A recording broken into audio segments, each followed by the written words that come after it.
could tell you exactly how much time you had left. Not a diagnosis, not a warning from your doctor, just a letter. Walter Harris, 72 years old, retired math teacher, lives alone in a quiet neighborhood outside Cincinnati. Same breakfast every day, same old tea kettle, same wooden porch steps creaking under his slippers. That morning felt like every other. The breeze was soft, the birds barely sang, just the usual calm. He opened his mailbox. A stack of mail slid out, junk ads, bills, and one strange envelope. Plain white. No stamp, no logo, just his name. Walter Harris, printed in clean black letters. He squinted, turned it over. Nothing on the back. Inside the house, he sat down in his favorite chair, the one with the frayed armrest, and opened it. Inside, a letter. Typed. Precise. Cold. It read, "Dear Mr. Harris, you are receiving this notice as part of a longitudinal study on aging and late-life health predictors. Our research has identified 7 key signs that scientifically correlate with decreased longevity after age 70. Based on recent health data, you currently display 5 out of 7 of these signs." Walter blinked. He reread the line. 5 out of 7? He laughed. Scoffed even. "What kind of scam is this?" he muttered to no one. But then, he kept reading. Sign number 1. You take longer than 14 seconds to rise from a chair without using your hands. Walter looked at his own hands. They were resting on his knees, still, heavy. He leaned forward, planted his feet, took a deep breath, and began to rise. 1, 2, 3. A grunt escaped his lips. His thighs strained. He pushed off the armrest. 12, 13, 14, 15. He was standing.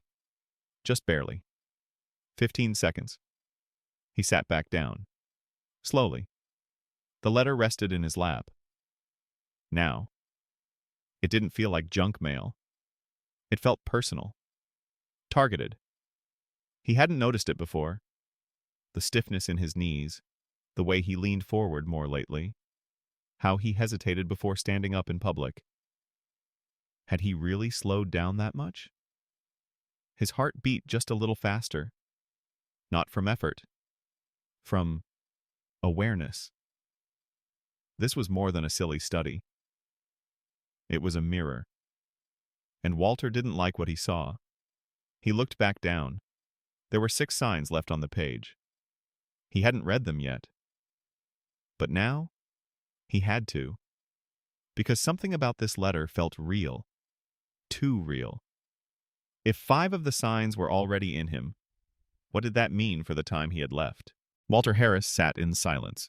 The letter rested on the table, still open. The words on the page had stopped sounding ridiculous. Now, they felt like a diagnosis. Or worse, a countdown. He looked down again. Sign number 2.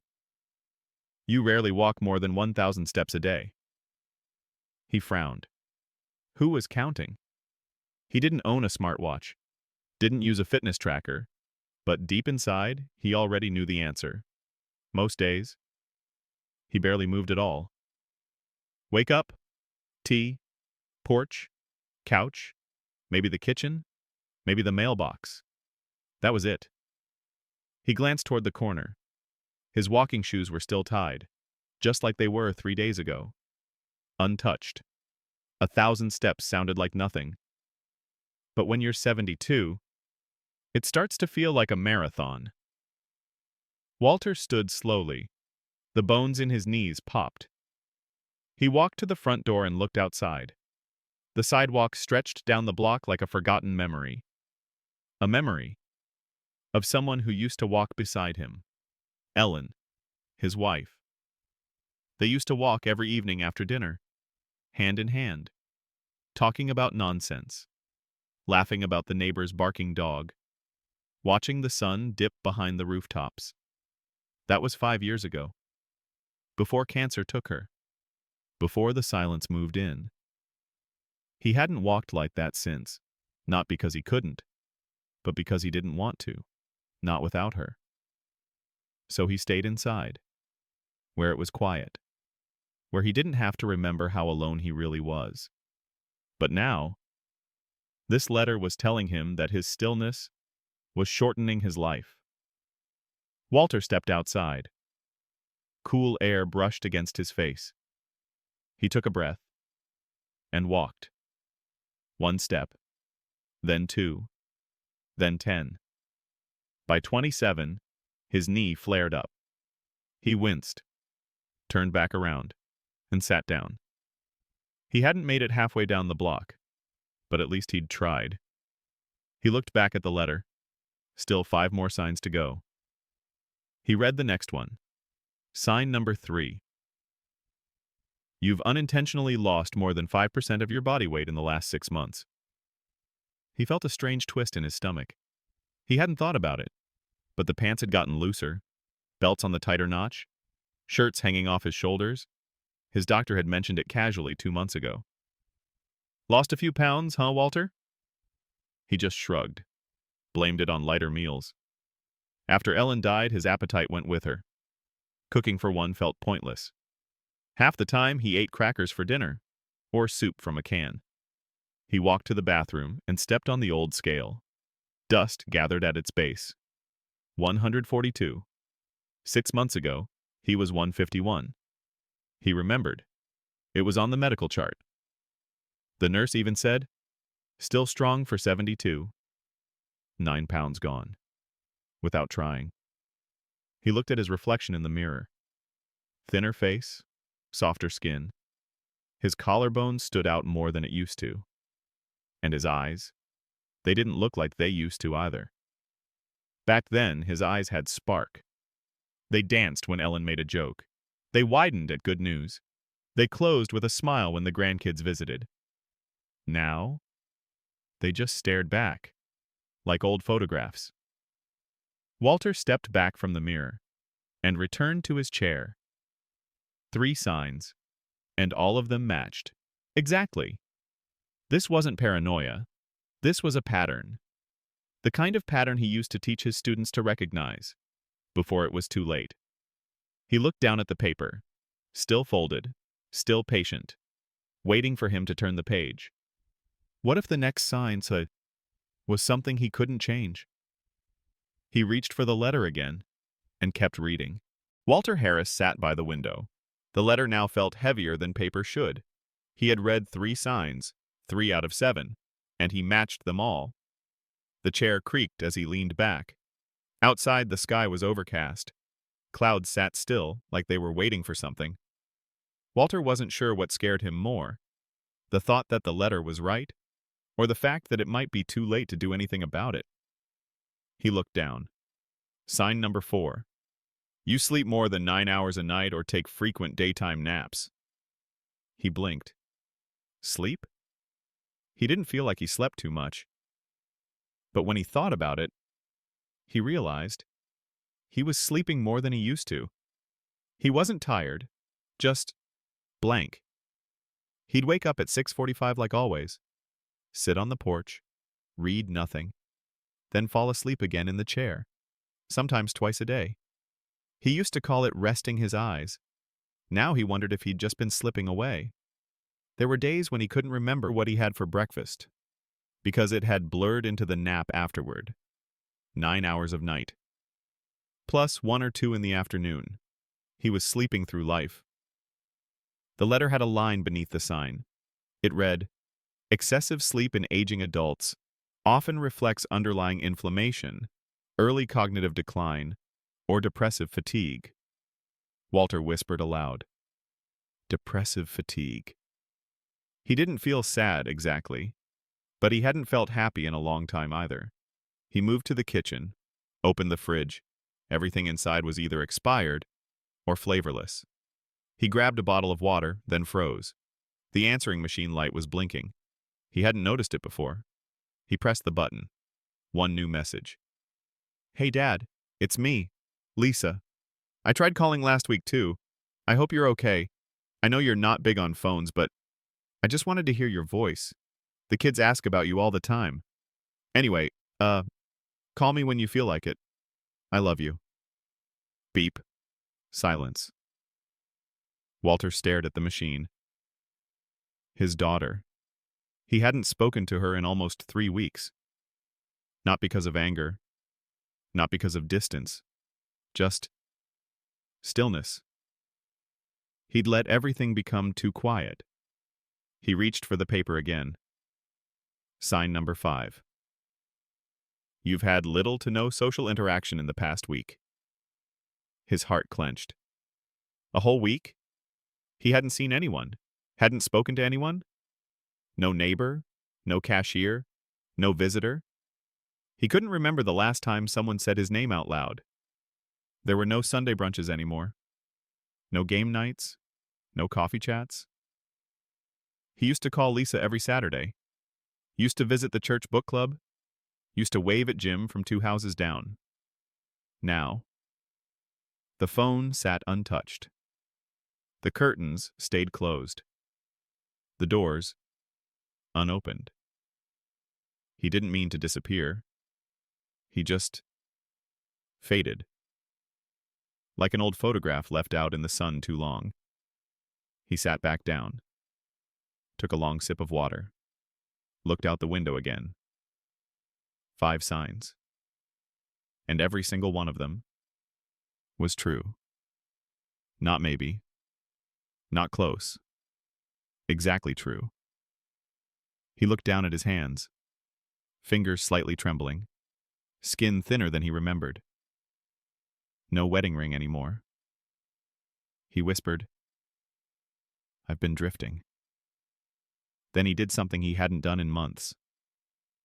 He stood up, walked to the phone, and dialed. It rang once, twice, 3 times. Then, "Dad?" Walter closed his eyes and smiled. "Hey, sweetheart. I'm here. Sorry, I've been quiet." The next morning, Walter Harris woke up earlier than usual, not because of the letter, not because of pain, but because he didn't want to sleep through another day. The house felt colder. The floor creaked louder than usual. But something had shifted inside him. Yesterday, he had dialed his daughter. He had said, "I'm here." And today, he needed to keep showing up. He poured his tea, walked to the table, and opened the letter again. 2 signs left. He took a breath. Sign number 6. You've experienced a noticeable decline in grip strength. He flexed his hand slowly. It didn't seem weak. But then again, he hadn't held much lately. He reached over and picked up his old coffee mug, heavy ceramic. He held it out, arm fully extended. After a few seconds, his wrist began to wobble. His hand shook slightly. He brought the mug back down and set it on the table. Back in his teaching days, he used to carry stacks of textbooks.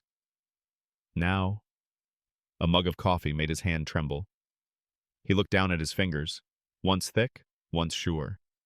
Now, lean, veined, tired.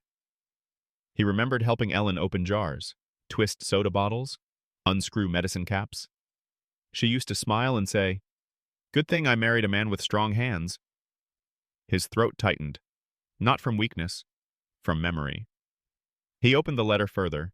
One final sign, sign number 7. You've noticed frequent feelings of hopelessness, even if they're mild or temporary. He read the line again. Hopelessness. He didn't cry. He hadn't cried in years. But something in his chest started to cave in. He wasn't suicidal. Not depressed exactly. He still got up, still brushed his teeth, still watered the plants. Sometimes. But most days he felt invisible. Not to others. To himself. Like he was living out a role. Without remembering why the script mattered. It had gotten worse since Ellen passed. The loneliness. The silence. The feeling that the world had continued, but forgot to take him with it. He stood up and walked into the spare room, the one he hadn't touched in months. Inside, boxes, dust, a broken lamp. He reached for the far corner, pulled out a framed photo from the pile. It was him and Ellen, at a state park in Oregon. They were laughing. Her hair was caught in the wind. He remembered that moment like it was a movie. She'd just called him an old goat for forgetting the trail map. They'd gotten lost that day. But it was one of the best afternoons of his life. He clutched the frame to his chest and sat on the edge of the bed. That was the problem with the signs. They weren't just clinical. They were real. Too real. And Walter had lived through every single one. 7 for 7. The letter had been right. But something happened then. A small thought. A flicker. What if knowing the signs wasn't the same as surrendering to them? What if this wasn't a warning? What if it was a chance? He stood up, walked back to the kitchen, sat down, and began to write something on the back of the letter. A list.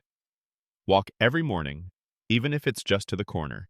Call Lisa every Sunday, no exceptions. Cook one real meal a day, no soup. Join the church book club again. Lift something heavy, even if it's just a bag of rice. Talk to Jim next door. Look at Ellen's photo. But then, go outside. He placed the pen down and stared at what he had written. 7 signs, 7 answers. And for the first time in a long time, Walter felt something stir in him. Not fear, not sadness. Something quieter, but stronger. Hope. Walter Harris stood on his porch just after sunrise. The sky glowed gold. The air was crisp. And for once, the silence didn't feel so heavy. In one hand, he held a folded piece of paper. On the back, his list. 7 signs. 7 chances to turn things around.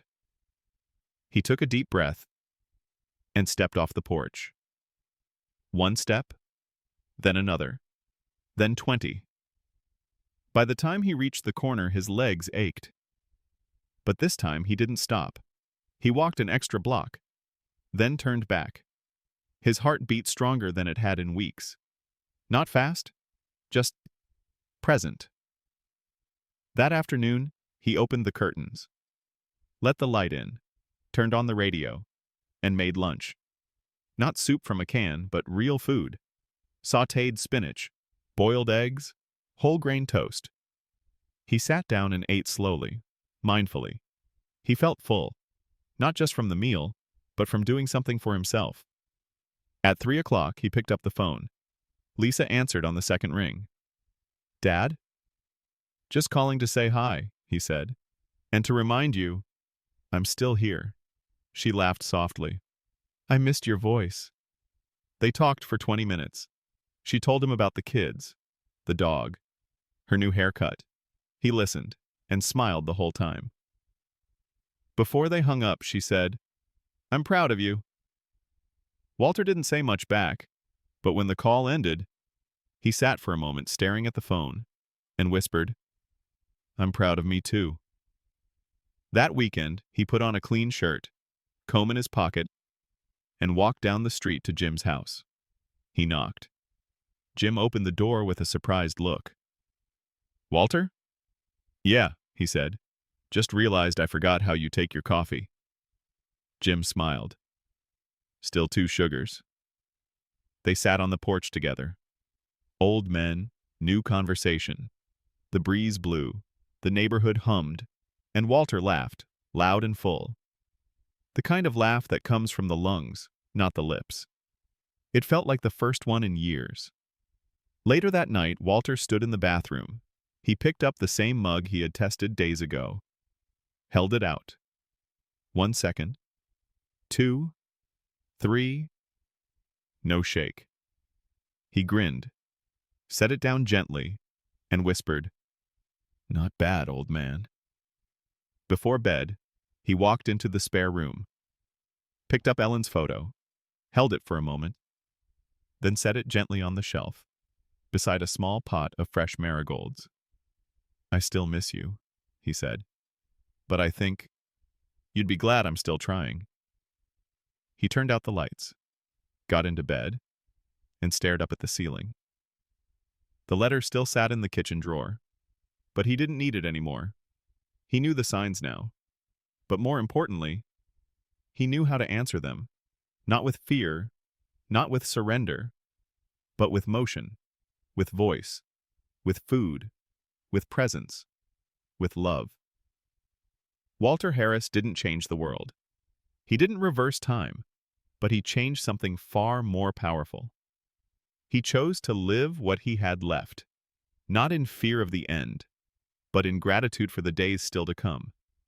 If this story meant something to you, if it made you think of someone you love, or reminded you to keep going even when life gets quiet, then take a moment and subscribe to the channel, because here we tell the stories that matter, the ones that remind us it's never too late to start living again.